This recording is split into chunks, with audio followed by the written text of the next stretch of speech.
بسم اللہ الرحمن الرحیم۔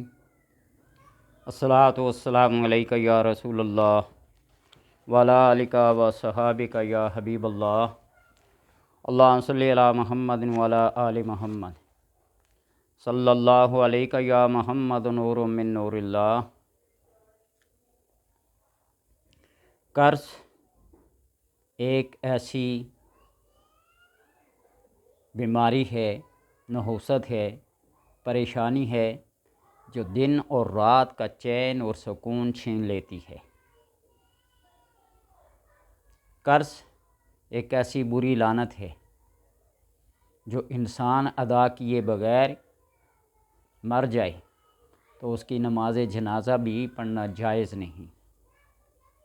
ہاں، اس کی ذمہ داری اس کے وارثین میں سے، رشتہ داروں میں سے جب تک کوئی لے نہ لے اس وقت تک اس کا نماز جنازہ مقتدر لوگوں کے لیے پڑھنا جائز نہیں ہے۔ حضرت ام المؤمنین عائشہ رضی اللہ تعالی عنہ فرماتی ہیں کہ میں نے اپنے ابا جان حضرت ابو بکر صدیق رضی اللہ تعالی عنہ سے یہ عرض کی کہ ابا جان، میرا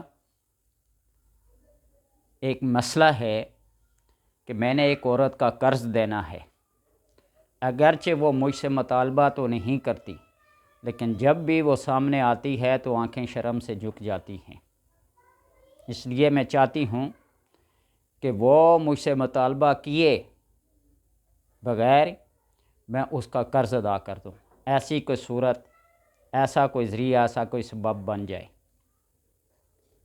تو حضرت ابو بکر صدیق رضی اللہ تعالیٰ عنہ فرمایا کہ میں آپ کو وہ دعا سکھاتا ہوں جو میرے آقا نامدار صلی اللہ علیہ وسلم نے مجھے سکھائی ہے، اس دعا کا اہتمام کریں، اللہ تبارک و تعالیٰ پہاڑ جتنا قرض بھی ادا کرنے کا سبب بنا دیتا ہے۔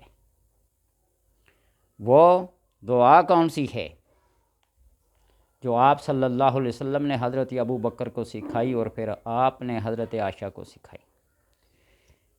اس دعا کے کرنے سے انسان کو دست غائب بھی مل جاتا ہے۔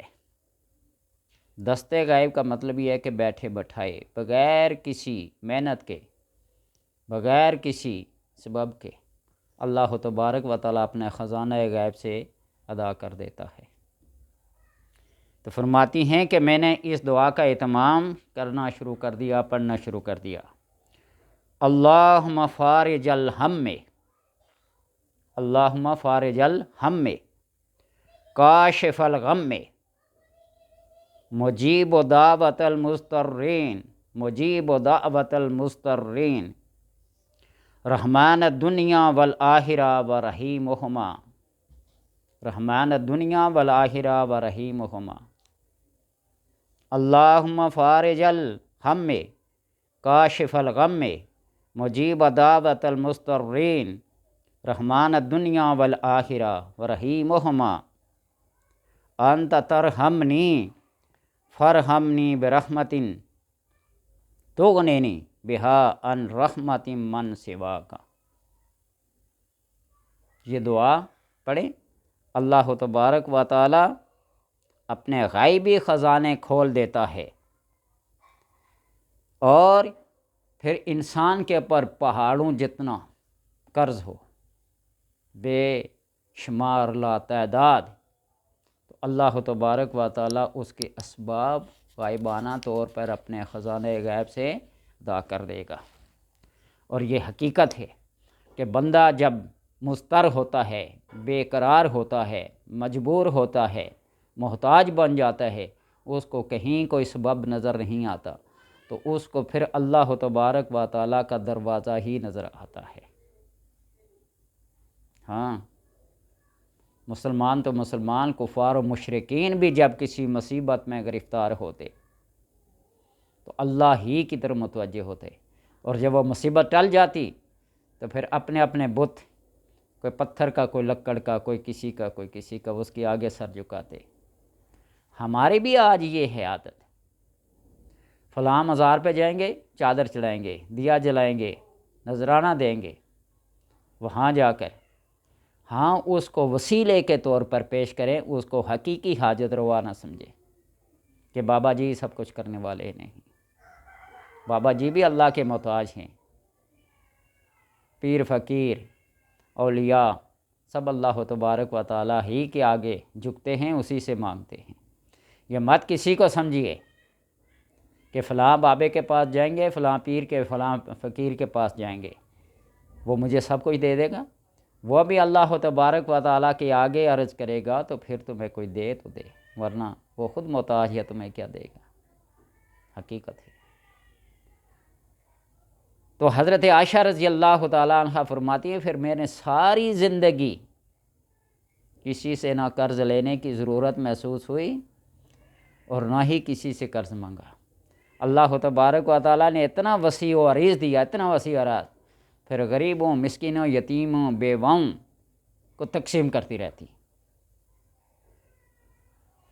ایک دفعہ حضرت عربہ بن زبیر فرماتے ہیں کہ میں نے حضرت عائشہ رضی اللہ تعالی عنہا کو 70,000 درہم صدقہ اور خیرات کرتے دیکھا۔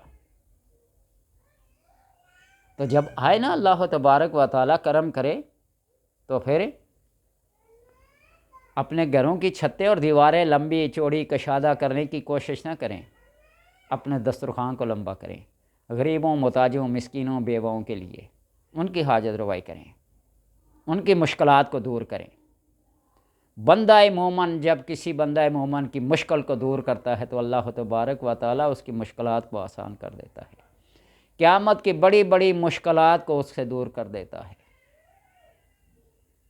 خلوص سے، دل کے ساتھ، اخلاص کے ساتھ، اچھی نیت کے ساتھ۔ یہ نہیں ہے کہ دکھاوا اور شہرت کی بنا پر لوگ کہیں گے بڑا سخی ہے، بڑی خیرات کر رہا ہے، بڑا اس کا لنگر چل رہا ہے، صرف اللہ تبارک و تعالیٰ کی رضا کے لیے۔ اللہم فارج الہم وکاشف الغم مجیب دعوت المضطرین رحمان الدنیا والآخرہ ورحیمہما۔ یہ آپ دعا پڑھیں، اللہ تبارک و تعالیٰ فارج الہم بھی ہے، کاشف الغم بھی ہے، مجیب دعوت المضطرین بھی ہے۔ اضطراری کیفیت کے اندر مبتلا لوگوں کی حاجات کو پورا کر دیتا ہے، کوئی نہ کوئی سبب ایسا کا پیدا فرما دیتا ہے۔ سر کو رکھیں سجدے میں اور اللہ تبارک و تعالیٰ کو اپنا حقیقی حاجت روا سمجھ کے اسی سے مانگیں۔ وہ رحمان دنیا بھی ہے والآخرہ بھی ہے، اور رحیم ہما، اور دونوں کا، دنیا اور آخرت کا رحمان ہے، رحیم ہے۔ وہ مضطرین کی، مجبوروں کی، بے سہاروں کی دعاؤں کو سنتا ہے، ان کی مجبوریوں کو دیکھنے والا ہے۔ جب اسی کو آپ اپنا حاجت روا مانیں گے نا تو لب ہلنے سے پہلے، دل میں خیال گزرنے سے پہلے اللہ تبارک و تعالیٰ تمہاری اس مشکل کو دور کر دے گا۔ اللہ تبارک و تعالیٰ سے دعا ہے کہ ہمیں صرف اپنے سامنے جھکنے کی توفیق عطا فرمائے اور صرف اپنا محتاج رکھے، غیروں کی محتاجگی سے اللہ پناہ دے۔